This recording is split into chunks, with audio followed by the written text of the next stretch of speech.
واو. السلام عليكم. انك ت...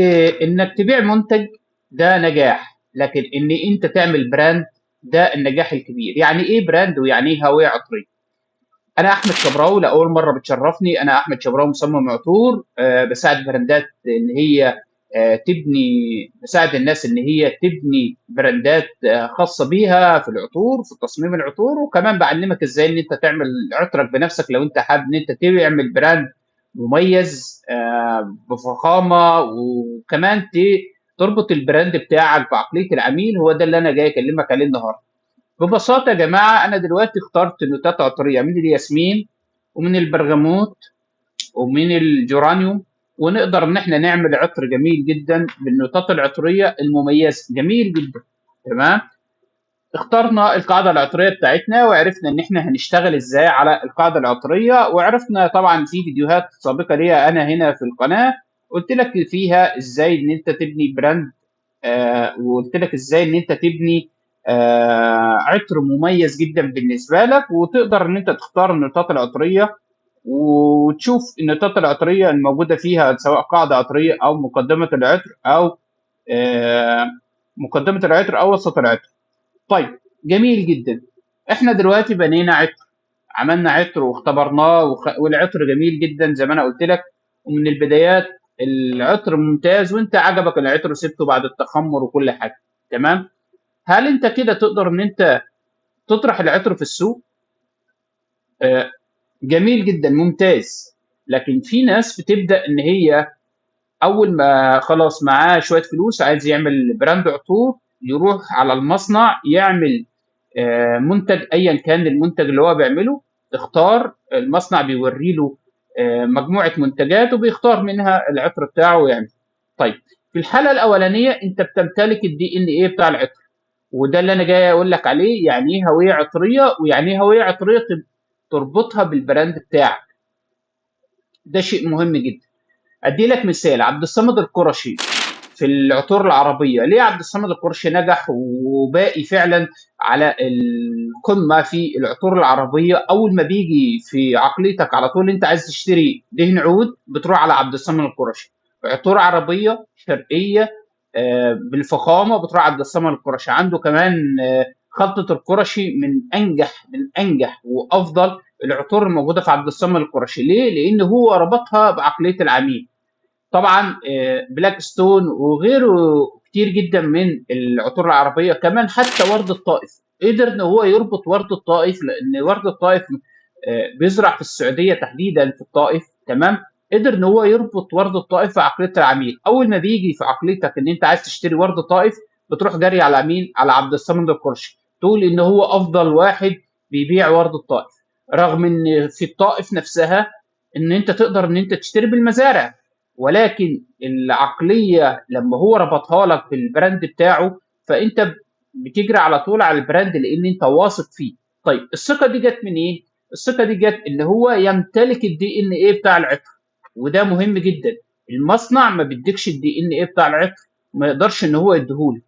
وازيدك من شعر بيت والمفاجاه اللي انت مش واخد بالك منها، ان المصنع ممكن يعمل العطر لواحد تاني، فبالتالي العطر يكون متشابه في السوق. طيب، السؤال الأهم: العميل هل هو بيشتري منك مرة وأول ما بيجي في عقليته إن هو عايز يشتري عطر، العطر بتاعه خلص، بيجي يجري عليك على طول عشان يشوف إيه الجديد اللي عندك وإيه المنتج اللي أنت عملته، ولا بيروح يشتري من أي حد تاني؟ في ظل المنافسة الشديدة جدا بتاعة العطور الموجودة في السوق، لازم تربط عقلية العميل بالعطر. أول ما بيجي يشتري العطر من عندك، اول ما بيجي يكون عايز عطر يعني، تمام، بتربط على طول بعقليته. ده بلس ان انت تربطه ب هنا الذكاء ان انت تربطه كمان بالشعار بتاعك، باللوجو.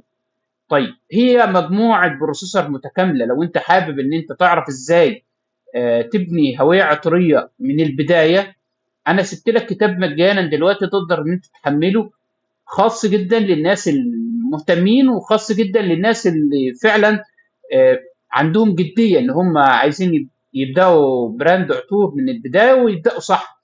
يبدا ان هو يربط عقليه العميل بالعطر بتاعه. حمل دلوقتي كتابك المجاني عشان تعرف كل شيء فيه. طيب خلينا نرجع للبراندات القويه جدا. عمان على سبيل المثال، عمان اول ما بيجي في عقليتك عمان بتيجي على طول امواج. امواج ربطت الثقافه نفسها العمانيه، حتى الشكل بتاع الجاروره نفسها، الشكل بتاع الازازه نفسها، ربط الثقافه العمانيه بعقليه العميل.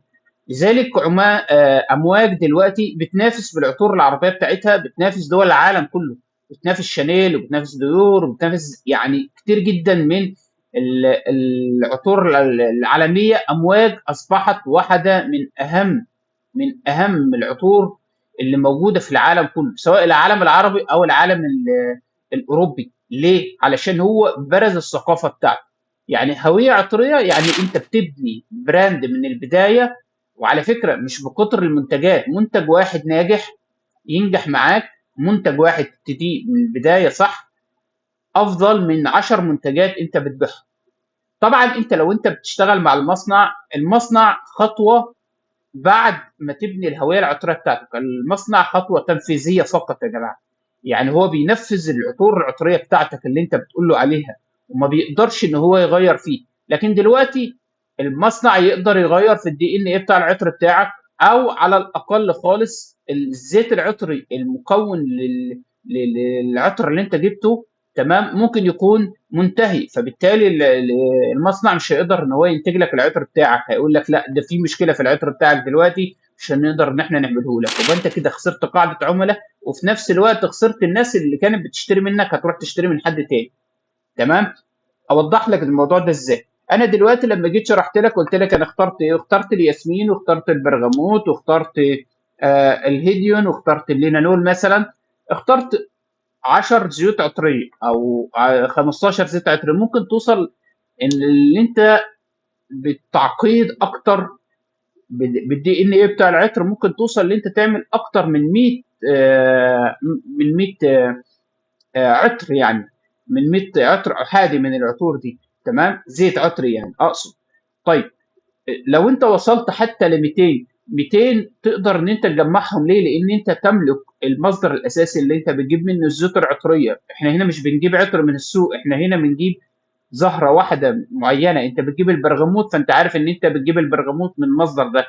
مصانع الكبيره جدا اللي بتبيع الزيوت العطريه دي مختلفه تماما عن المصانع اللي بتصنعها. تمام.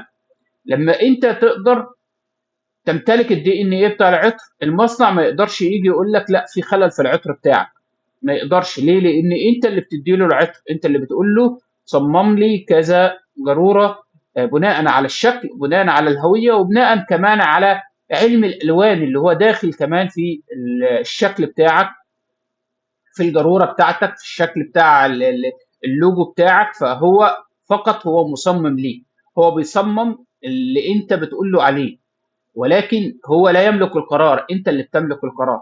لذلك الناس اللي بنت براند هيستمر وهيفضل مستمر الى ان يشاء الله هي الناس اللي ابتدت من البدايه. اتمنى ان انا اكون افدتك، ودي اول حلقه في سلسله مهمه جدا، ازاي ان انت تبني براند عطر مميز. لو انت مهتم تابعني دلوقتي عشان تستفاد بكل جديد. شكرا، اشوفكم في فيديو جديد. سلام عليكم ورحمه الله.